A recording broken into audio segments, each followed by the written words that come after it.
Hello, I'm Steve Setti. I'm the town manager here in Uxbridge, and I'm here to take you through the warrant for the October 24th fall annual town meeting to be held at 7 p.m. at the Valley Chapel. As I normally do, I try to give you a heads up on the warrant, some of the things you'll be voting on, and give you an opportunity to go back and do a little bit more research on those articles if you need to. But before I do that, I do want to talk about a couple of things. And as we get into the warrant, we'll talk a little bit about investments and making additional investments in public safety and some other areas. But I'd like to talk about a couple of things, a couple of successes that we've already had as a result. One in particular is our Uxbridge Police Department was recently awarded an accreditation from the state of Massachusetts. We're one of 3 police departments in the Blackstone Valley who have received that type of accreditation, Douglas and Northbridge being the other ones. And it just goes to show when we do invest money in public safety, good things happen, and it's good things that happen for the people of the town of Uxbridge. Similarly in investments that we've made over the past in the fire department, one of the things we're going to be asking you for is something very exciting that's going to allow us to actually do some blood tests, get some results prior to a patient being transported to the Milford Regional Hospital, so that treatment can begin almost immediately when the patient gets in the door at the emergency room. So some good things there, and that has to do with the fact that we have a fully trained staff of people. All our firefighters are also, for the most part, EMS and paramedics as well. So it's going to allow us to do a number of other things as we move forward. And lastly, and this is one of those things that we hope we never have to use, both the police and fire department have been fully trained as a result of a new type of active shooter training training sessions that have gone on. There's 100 firefighters and police officers trained in this this new system in the entire Commonwealth, and 50 of them are within Uxbridge. And 8 of our firefighters and police officers will also go on to train other communities as things move on. So a lot of good things happening, and a lot of things that we as a town should be proud of. We have 18 articles on this warrant, of which 5 we were going to take no action on. So that means we'll only have a 13-article warrant that you'll be asked to vote on at town meeting. So why don't we get into what those articles are. Article 1 is an article that's going to ask you to appropriate money to pay bills of prior years. And what those are bills that don't get paid before the cutoff that is established. That's usually around July 15th. Either vendors haven't sent us bills, or they, obviously they come in late, so we can't pay them with this year's funds. We need to appropriate money in order to pay for those bills. So what we're going to ask is for you to appropriate $53,774.17 from our stabilization account to pay those bills. Now, the unusual thing about this type of an article is it requires 9/10 of the people who are at town meeting to vote yes in order to pay those bills. So it's virtually a unanimous vote that we need in order to do this. The outstanding bills and what they are will be listed in the warrant report that you get, and also listed now on the town website, so you can see what encompasses that $53,000. Article 2 is funding of fiscal year 2023 governmental function deficits. And these are one of those things that obviously we don't like to see happen, but these are some deficits that were caused by some things that are out of our control. In fact, the commentary in this article is the article of the funding is needed to fund certain governmental functions as listed. Some of the larger items on this are funded are as follows: unexpected increases to health insurance premiums paid by the town, unexpected increase in property liability insurance related to the McCluskey building, and an increase in expenditures in the IT department. The total that we're looking to ask to be transferred from stabilization is $432,656.98, and that requires a 2/3 vote for approval. Prior to the meeting, I'll probably do a little bit more of a background on what constituted all these things and why we needed it. Just a quick, as you all know, the McCluskey building is the former McCluskey Middle School building over on Capron Street. Building over the years, because of not being used and lack of repair work that was done in the building over a period of time, has had roof leaks and a number of other things that have caused problems in the building, resulting in our insurance carrier not being willing to insure the building. Well, what we had to do is we made some changes. One roof in particular was the cafeteria roof.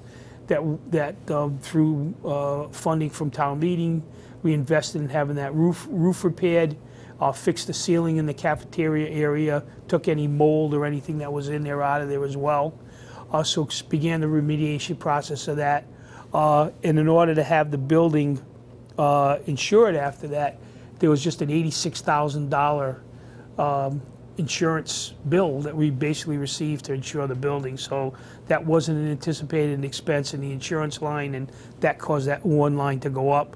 Obviously things along, health insurance, if any new people are hired and they weren't, there wasn't anything budgeted for those folks, what happens is that drives the health insurance up as well. So a few unanticipated things that happened. And in IT, it was more an investment in IT to make sure that we're not going to be vulnerable to cyber security attacks.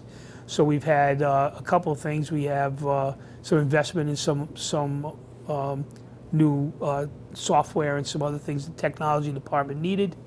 And also we were paying a third-party vendor to help us keep all our data secured, so it wouldn't be subject to attack by some bad actors out there. Article 3 would be a stabilization transfer that normally would happen if free cash is certified, and then we would initially make that transfer all our free cash into stabilization before it goes anywhere else. But we're not going to have free cash certified before this meeting. So that's going to be one of those articles we'll take no action on.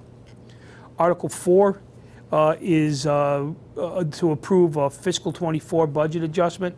And again, this is just strictly for IT to continue on with some of the work I spoke about earlier. We're asking for $100,000 to raise and appropriate $100,000 for this particular purpose. And the vote for this is just a simple majority. Article 5 is, to take care of some unanticipated preschool expenses. The school department has realized that we need to add another classroom for preschool students because of the number of students who have, or students of that age who've moved into the town. And the schools beginning to do a very good job of identifying who those kids are and bring them into the pre-K program. Unfortunately, with COVID and a number of other things, some of those kids come in with some needs that we hadn't anticipated, and we need to fund them. So the school department is going to ask you to raise and appropriate $376,349 to fund the higher pre-K costs, and that's due to the increased enrollment and mandatory special education requirements. And that's one thing that I think we all need to realize as well, that there are some mandatory requirements that are handed down to each of the school districts that no matter what we need to follow. And unfortunately, those, you've probably heard this referred to as unfunded mandates. Well, these are some of those unfunded mandates many times that the communities need to make up. So the school department is asking you for that. We will have some information for you that will tell you, based on, since that's, raised and appropriate over this particular budget, because it's an operating expense in this year's budget, what that probably will cost, in a tax bill. And I believe it's about $57 per household in the, or average household in the in our community. So, but there'll be more to come on that, and there'll be a presentation that will be made regarding what goes into this particular ask from the school department by school department personnel. Article 6 and Article 7 will be two more of those articles that we're going to take no action on. Article 8 is listed as a town-wide forensic audit, and what we're asking is to appropriate monies not to exceed $200,000 to conduct a town-wide forensic audit on selected town and school department programs, and we're asking for this from stabilization. Now, the reason for this is we've had a lot of turnover in our finance departments over the last few years. Town has hired a new accountant. He started about less than 6 months ago. He comes with an auditing background. Some of the things he's seen as far as where things have been posted, versus where, if it's the right account or posted somewhere versus things going to another area, has kind of prompted us to take a look at this. Now, I want to assure you that it's not because there's money missing. That's not the case at all. The town is in a very healthy financial position, but we want to establish as a baseline as we have a new treasurer collector coming in. Our treasurer collector, on the municipal side, recently took a position somewhere else. So when that person comes in, we have a baseline as to where all our various accounts are and what they should be, and it all checks with the accountant as well. In addition to certain revolving accounts and different things in the school department as well. School department's going through a change as well. The business manager, Don Accardi, retired recently, and they're going to have somebody new coming in. So it's to establish a baseline there as well, so that we're all comfortable going forward as we get into the next budget year. So we're going to ask for a sum not to exceed $200,000.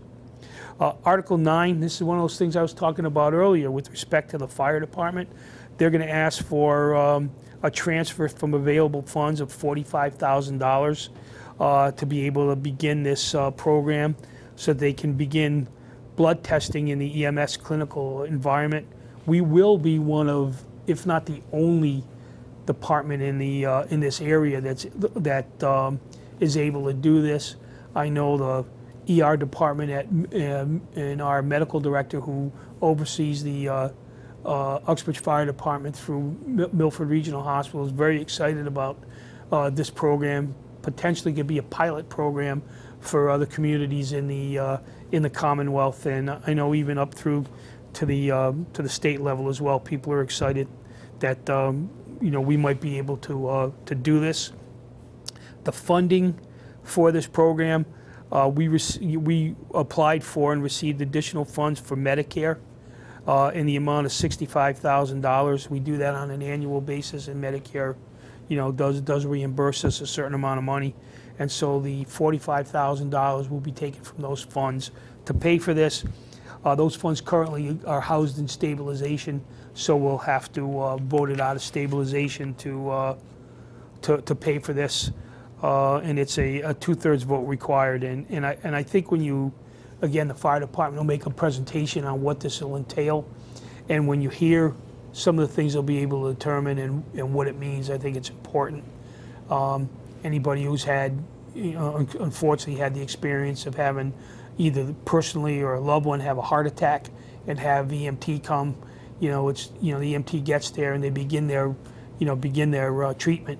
But if you can draw a blood level and find there's a particular marker when it comes to whether or not it will determine definitively that you've had a heart attack, and if we can determine that on the way to the hospital, that makes that first treatment that the patient gets when they get to the hospital already available to them. So, and there's always an adage that time saves muscle when it comes to your heart muscle, and this gives us the ability to help do that in that one case, in addition to some others, with respect to stroke and some other things that may happen as well. So I think this is a really important thing for the town to consider and the town to approve. Article 10, similarly, this deals with community assessment, and it needs in the needs for aging in Uxbridge. And it's as our population ages, there are other needs that community needs to provide. This is going to be a study that will go on for the better part of a year. It'll be conducted through the Center for Social and Demographic Research on Aging at UMass Boston. They did make a presentation to both myself and to the individually and to the Board of Select Board collectively regarding this. This is something that was brought forward by Lisa Bernard, the Council on Aging Director. And I believe a lot of good data will come out of this that will help us and help us identify what we need to do as a community as our population ages, but also gives us the ability to apply for certain grants and some other things, because we have data that we know and that we'll be able to provide as backup to some of these grant programs. That's going to help us get some funding for some programs that I'm sure we're going to find that we need. Same thing, this will be from stabilization, and this will be a 2/3 vote from the stabilization fund. Article 11 and Article 12 are two other articles that we will take no action on. Article 13 is capital purchases. There's 4 particular departments, IT, police and fire, and DPW, that are included in here. It would be $590,000 and $590,500 for capital stabilization if we approve all these products. There's currently a little over $6 million in that account, so we have plenty of money to fund these. These have all been vetted by the Capital Planning Committee. As you all know, if anybody wants to, you can go back and watch the meetings to see how the vetting occurred. But I'll read you the items. There's a server refresh project for $50,000 and a wireless upgrade for $30,000 from IT. There's ballistic protective gear and equipment for $302,500. That's the equipment that's needed after the training that I mentioned earlier that the police and fire did jointly for active shooter. And then there's $30,000 for training facility design and permitting. There's a landlocked parcel of land that both the police and fire department have asked the Select Board to approve for their use to be able to build a training facility where they'd be able to do a lot of training that we either have to go somewhere else and pay for or is done in another way. But it'd be an on-site training that will be designed and built out by both personnel from police and fire. But the permitting and the design process is what we're asking for money on here to be able to do.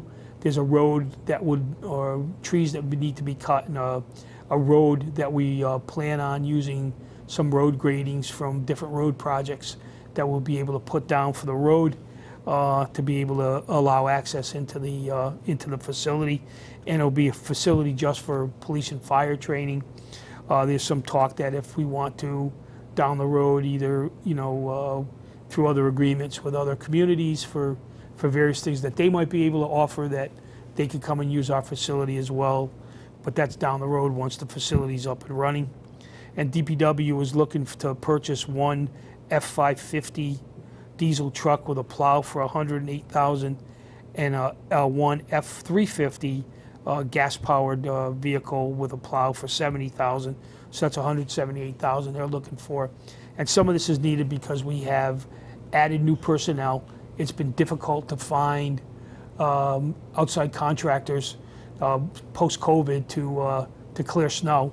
And obviously, even though we may have not had snowy winters the last couple of winters, we know our luck's going to run out at some point.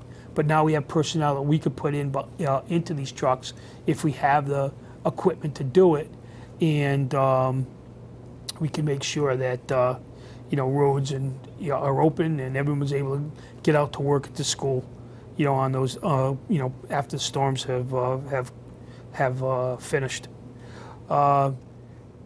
You'll see the recommendations from both Finance Committee, Select Board, and Capital Planning on all these items, in addition to all the other articles as well. I should have mentioned that. All the recommendations from the other boards are in there as well. Article 14 is an amendment to Chapter 2 of the town's general bylaws. The town has entered into some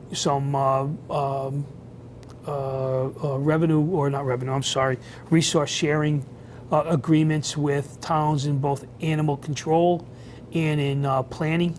So we have an animal control agreement with 6 other towns, and we have a shared planning agreement with 2 other towns. What the accountant has asked is that we run those as revolving funds. So what we're going to ask you to do is to establish those 2 new revolving funds, animal control and shared planning. And in another article, we're going to ask you to set the limits as to how much money that can be in those accounts at any time. Now, the reason we do that is because we charge a fee, obviously, to those other communities to provide this service. The animal control fee is based on population size in each community, and based on size of the town, it's all broken out, and a fee is assessed based on that for both salaries, benefits, and any capital equipment, and any other needs that are done. With respect to shared planning, that's between 3 communities. It's Uxbridge, Millville, and Mendon, and the fee that's charged to each of those communities is based on the number of hours that they have committed to the planner. Again, that's salaries, benefits, and any other expenses that are incurred there. So Article 14 would be to establish, and then Article 15 would be to set the spending limits. So the spending limits for animal control will be $400,000. That will ask you to approve, and for planning it's $250,000. Now in the future, as we go forward, we have a general article in the spring town meeting where we approve that limit for all our revolving accounts. This will be included in there in the future, and we're going to ask for an increase in one of those revolving funds. That's for library book repairs. Currently it's at $15,000. We're going to ask to increase the limit of that to $20,000, just because costs and things are starting to go up, and that'll help the library in what they need to do as well. Article 16 will be a conservation restriction for 300 Quaker Highway. That's the high school, and the high school, the acreage that was initially approved to have the new high school built. It was 102 acres.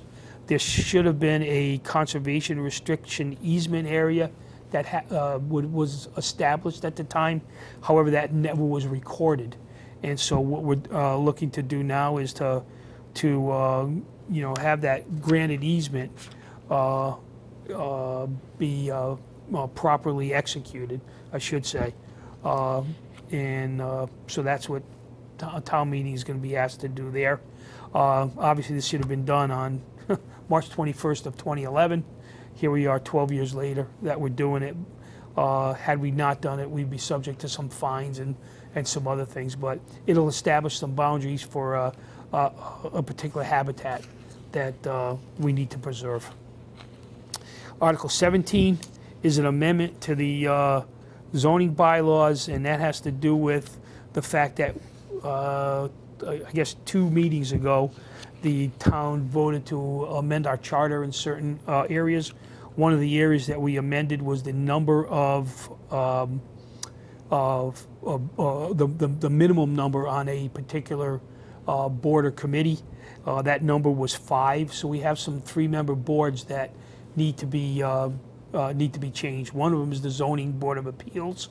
Zoning Board of Appeals had 3 people, now it needs to be 5. We need to make the change in the zoning bylaw to be consistent with the charter change, to allow that, or to show that board is a 5-member board versus 3. So really all we're asking you to do is to delete text that's stricken through that says 3 and change it to 5. So it's a very simple change. But it does require a 2/3 vote because it's a change to a bylaw.